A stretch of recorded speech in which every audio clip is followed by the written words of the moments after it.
कोई शिकायत नहीं है। प्रधानमंत्री मोदी को ये परमात्मा मानते हैं, उनकी पूजा करते हैं। ऐसा कैसे हो सकता है कि एक पॉलिटिशियन को लेकर लोग इतने अंधे हो गए हैं? और ये इकलौते नहीं है, मैंने पिछले वीडियो में आपको उसके कई और उदाहरण दिए थे। बीजेपी के टिकट पर तो कुत्ता भी खड़ा हो जाए हम जिता देंगे। ये सच है, अगर कुत्ता भी आएगा उसको भी जिताएंगे। ये तो फिर अंधविश्वास नहीं, भक्त हैं, अंधविश्वास नहीं है, हम भक्त हैं। महंगाई मेरे हिसाब से कोई ज्यादा नहीं हुई।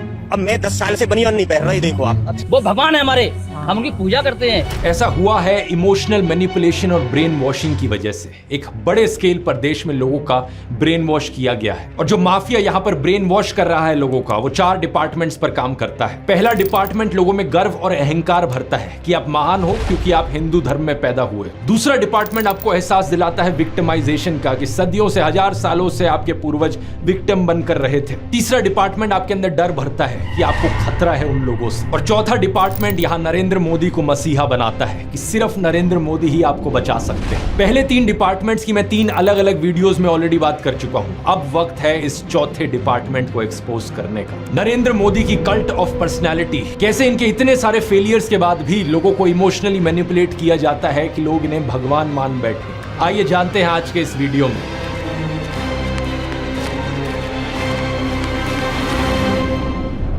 जून 2013 की बात है दोस्तों। राइटर नीलांजन मुखोपाध्याय ने एक किताब लिखी नरेंद्र मोदी के ऊपर। ये एक बायोग्राफी थी। इस किताब में लिखा गया कि कैसे नरेंद्र मोदी जब 6 साल के थे, वडनगर रेलवे स्टेशन पर गुजरात में वो चाय बेचा करते थे। ये चाय बेचने वाला किस्सा तभी से लेकर नरेंद्र मोदी की संघर्ष की कहानी का ये एक मेजर टॉकिंग पॉइंट रहा है। 2015 में जब टाइम मैगजीन ने प्रधानमंत्री मोदी का इंटरव्यू लिया तो उन्होंने बताया कि कैसे वो एक बहुत गरीब परिवार से आते थे, कैसे बचपन में वो चाय बेचा करते थे रेलवे स्टेशन पर। इनकी एग्जैक्ट लाइनें सुनिए। मैं पॉवर्टी में पैदा हुआ हूँ, बचपन में मेरा पूरा बचपन पॉवर्टी में बीता है। मेरे लिए पॉवर्टी एक तरीके की पहली इंस्पिरेशन थी मेरी जिंदगी में। लेकिन कितनी सच्चाई है इन बातों में? बहुत से लोगों ने टाइम टू टाइम सवाल उठाए हैं। जैसे कि नरेंद्र मोदी के बचपन की ये फोटो देखिए। वे 1950 यानी 1950 में पैदा हुए थे। क्या उस समय किसी गरीब परिवार में पैदा हुए बच्चे के पास ऐसे कपड़े होंगे? जरा खुद ही सोचकर देखिए। सूट तक पहन रखे हैं इन्होंने अपनी बचपन की फोटोज में। मैं खुद 1994 में एक मिडिल क्लास फैमिली में पैदा हुआ हूं, लेकिन मेरी तो बचपन की ऐसी कोई फोटो नहीं मिलेगी आपको जिसमें मैंने कोई सूट पहन रखा हो। और नरेंद्र मोदी अपने आप को गरीब ही नहीं, बहुत गरीब परिवार का बताते हैं। इंडिया टुडे ने इनकी पुराने घर की एक फोटो पब्लिश करी थी, स्क्रीन पर देखिए। बहुत बड़ा घर नहीं है, लेकिन क्या आपको ये 1950s के किसी बहुत गरीब परिवार का घर दिखता है? परिवार में नरेंद्र मोदी के 5 भाई और 1 बहन है। 2 साल पहले नरेंद्र मोदी के छोटे भाई प्रहलाद मोदी ने कहा था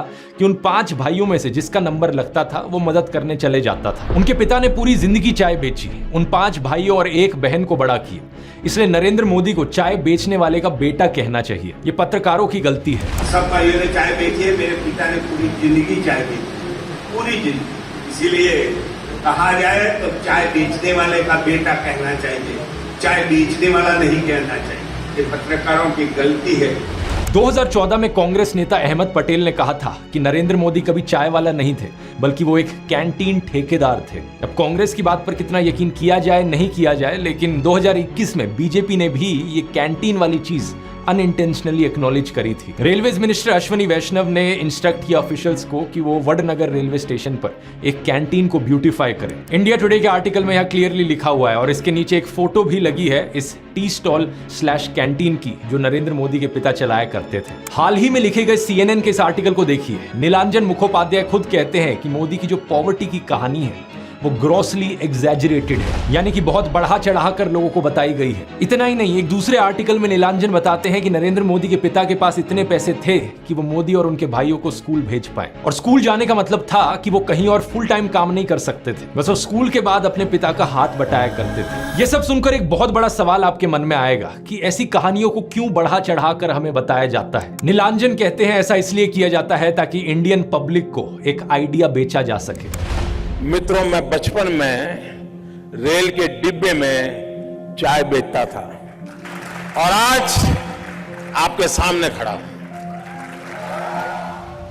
कोई भी इंसान अगर समझदारी से सोचे तो वो जानता है कि इस बात से फर्क नहीं पड़ता। एक अच्छा नेता गरीब परिवार से भी आ सकता है और अमीर खानदान से भी आ सकता है, और यही चीज कही जा सकती है एक बुरे नेता या डिक्टेटर के बारे में भी। उदाहरण के तौर पे बात करें, कंबोडिया का जो डिक्टेटर था पोल पॉट, वो एक अमीर खानदान से आता था, लेकिन इटालियन डिक्टेटर बेनिटो मुसोलिनी एक गरीब परिवार में पैदा हुआ था। उसके पिता एक ब्लैक स्मिथ थे और वो बड़े गर्व के साथ इन चीजों को प्राउडली एक्सप्रेस करता था कि कैसे वो जनता के बीच से निकल कर आया है। रशियन डिक्टेटर जोसेफ स्टालिन के पिता एक मोची थे, यानी जूते बनाने वाले, और माँ एक धोबिन थी। और दुनिया का सबसे जाना माना तानाशाह हिटलर भी एक गरीब परिवार में पैदा हुआ था। लेकिन गरीब परिवार में पैदा होने का मतलब ये नहीं कि उसने गरीबों के लिए काम किया था अपने करियर में। उल्टा जानते हो क्या, हिटलर चंदा धंधा का मॉडल चलाता था अपना खुद का। उसके समय में बहुत सी क्रॉनी कैपिटलिस्ट कंपनियों ने करोड़ों का प्रॉफिट कमाया। आईजी फार्बन, डॉयचे बैंक, BMW, कुछ गाड़ियों की कंपनीज जिनको आज आप जानते हैं और कुछ लोग इन गाड़ियों के पीछे बड़ा भागते हैं, पोर्शे, मर्सिडीज बेंज, फोल्क्सवैगन, इन सब कंपनियों ने चंदा डोनेट किया था हिटलर को अपने समय में। 2016 में BMW ने माफी भी मांगी थी इस चीज को लेकर। इस आर्टिकल को देखिए, रिग्रेट एक्सप्रेस किया था कि वो एक समय पर हिटलर को सपोर्ट किया करते थे। इंडिया की बात करें तो हाल ही में हमने देखा इलेक्टोरल बॉन्ड स्कैम। मैंने पूरा वीडियो बनाया इस पर कि कैसे ये एक घोटाला नहीं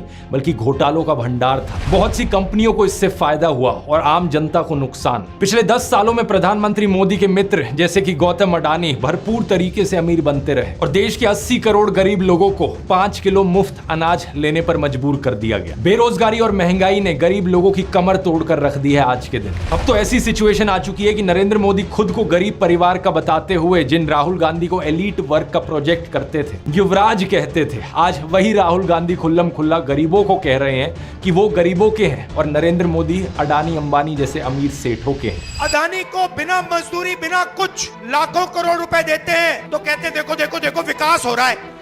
हमने मनरेगा किया, मजदूरी के लिए पैसा दे रहे हैं और कहते हैं गरीबों की आदत बिगाड़ रहे हैं। मैं आपका हूं, वो उनके हैं। राहुल गांधी कह रहे हैं कि जितना रुपया नरेंद्र मोदी ने अडानी को दिया है उतना रुपया वो देश के गरीब लोगों को देंगे। और मैं देश को फिर से दोहरा के कह रहा हूँ, जितना पैसा नरेंद्र मोदी जी ने इनको दिया है ना, उतना ही पैसा हम हिंदुस्तान के गरीब लोगों को देने जा रहे हैं। महालक्ष्मी योजना, पहली नौकरी पक्की योजना, इन योजनाओं के माध्यम से करोड़ों लाखपति बनाएंगे। इन्होंने 22 अरबपति बनाए, हम करोड़ों लाखपति बनाए। प्रधानमंत्री मोदी इसका ज्यादा जवाब दे नहीं पाए। उल्टा उन्होंने कोशिश करी थी ये कहने की कि अडानी अंबानी एक्चुअली में कांग्रेस के साथ मिले हुए हैं। जरा ये शाहजादे कोशिश करें इस चुनाव में कि अंबानी अडानी से कितना माल उठाया है।